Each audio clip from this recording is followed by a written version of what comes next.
ఏదైనా మంచి టూర్ వెళ్ళాలని ప్రతి ఒక్కరూ అనుకుంటారు. అందులో గోవా అయితే వెళ్ళాలని అనుకోని పోరగాడు ఒక్కడు కూడా ఉండడు. అన్నట్టు మనం వెళ్ళేది ఇప్పుడు గోవా కాదండోయ్, గోవా లాంటి బీచ్ ఉన్న వైజాగ్. ఇక లాంగ్ డిస్టెన్స్ జర్నీ అంటే ప్రతి ఒక్కరికి గుర్తొచ్చేది ట్రైన్ జర్నీ. ట్రైన్ జర్నీని ఇష్టపడని మనిషి ఒక్కడు కూడా ఈ భూమి పైన ఉండడు.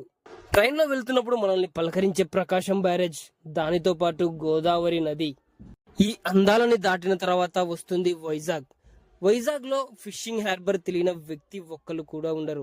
ఫిషింగ్ హార్బర్ లో పెద్ద పెద్ద పడవలు, స్టీమర్లు, కంటైనర్లను మించిన షిప్పులు, కళ్ళను మైమరిపించే అందాలన్నీ ఫిషింగ్ హార్బర్ లోనే కనిపిస్తూ ఉంటాయి. అంతేకాదండి, ఇక్కడ 100 రూపాయల దగ్గర నుంచి లక్షల్లో విలువ చేసే చేపలు కూడా ఎన్నో ఉన్నాయి.